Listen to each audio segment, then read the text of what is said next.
ইয়া রাসূলুল্লাহ, ইয়া হাবিবাল্লাহ, ওগো নবীজি আমি জিনা করে ফেলেছি, ওগো নবীজি আমি জিনা করে ফেলেছি, এখন আপনি আমাকে বিচার করেন, আমার বিচার করেন।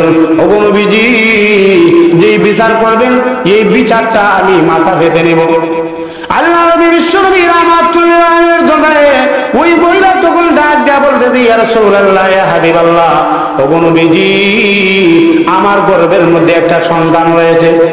আল্লাহ নবী বিশ্বনবী রাহমাতুল্লাহ আলাইহি ওই মহিলাকে তখন ডাক দেয়া বললেন, মহিলা রে, তোমার গর্ভের মধ্যে যেহেতু সন্তান রয়েছে, ওই সন্তানটা যখন প্রসব হয়ে যাবে, ওই সন্তানটা যখন দুনিয়ার মধ্যে আগমন করবে, ওই সন্তানটা যখন দুনিয়ার মধ্যে আগমন করবে, ওই সন্তান যখন জন্ম দিবে, জন্ম দেওয়ার সাথে সাথে ওই সন্তানটাকে তুমি নিয়ে আমার দরবারে আসবে।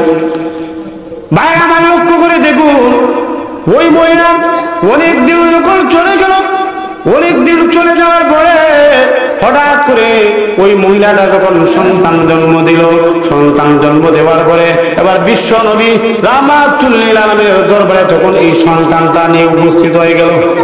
সুবহানাল্লাহ।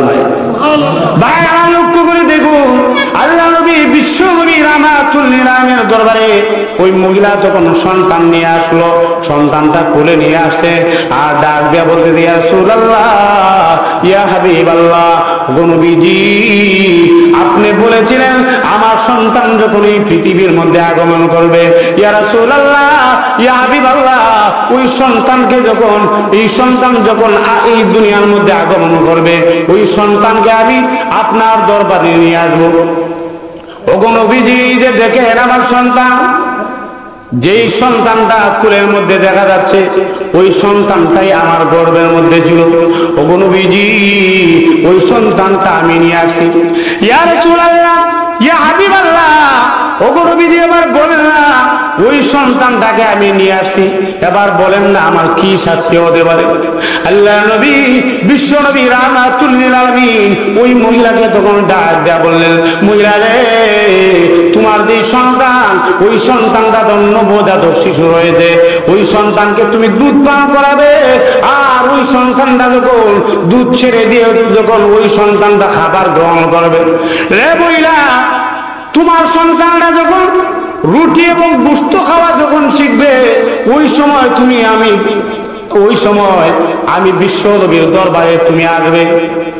ভাই আমার লক্ষ্য করে দেখেন, এবার বেশ কিছুদিন চলে গেল, ওই সন্তানটাকে ওই জিনাকারিনী মহিলা দুধ পান করাতে লাগলো, দুধ পান করাতে লাগলো। এবার অনেক দিন চলে গেল, অনেক দিন চলে যাওয়ার পরে হঠাৎ করে ওই সন্তানটা যখন গোশত খাওয়া শুরু করলো এবং রুটি খাইতে যখন শিখে গেল, ওই মহিলা তখন তার সন্তানের এক হাতের মধ্যে রুটি এবং অন্য হাতের মধ্যে গোশত তখন দিয়েছে। আর বিশ্বনবী রাহমাতুল্লিল আলামিনের দরবারে আসলো, আর ওই বিশ্বনবী রাহমাতুল্লিল আলামিনের দরবারে এসে ওই মহিলা তখন ডাক দেয়া বলতে, ইয়া রাসূলুল্লাহ, ইয়া হাবিবাল্লাহ, ওগো নবীজি এই যে দেখেন আমার সন্তানটা রুটি চেবাইতেছে। ইয়া রাসূলুল্লাহ, ইয়া হাবিবাল্লাহ, ওগো নবীজি এবার বলেন না আমার কি শাস্তি হতে পারে এই গুনাহের জন্য।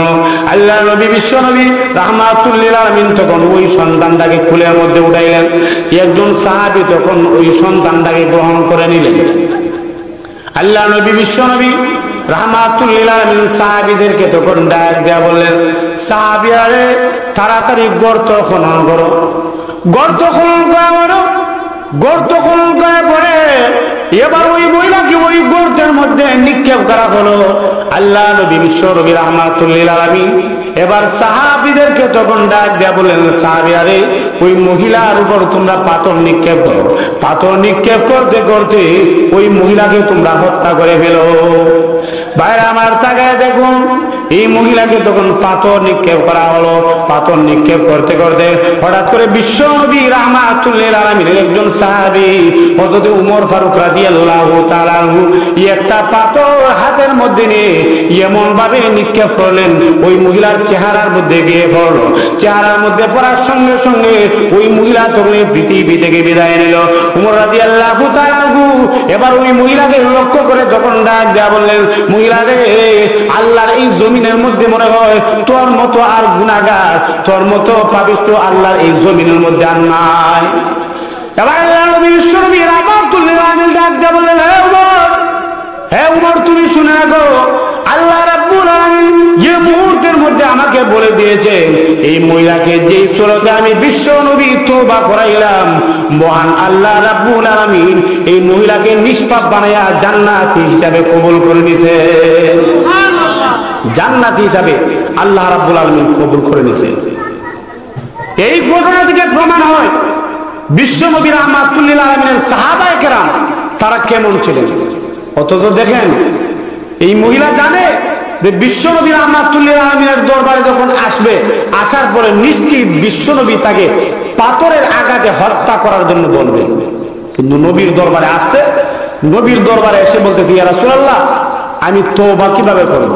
বিশ্বনবী বলছেন, তোমার তওবা হলো তোমার সন্তান যখন রুটি গ্রহণ করবে, রুটি খাওয়া যখন শিক্ষা করবে, এরপরে তোমাকে পাথর দ্বারা আঘাত করে হত্যা করা হবে।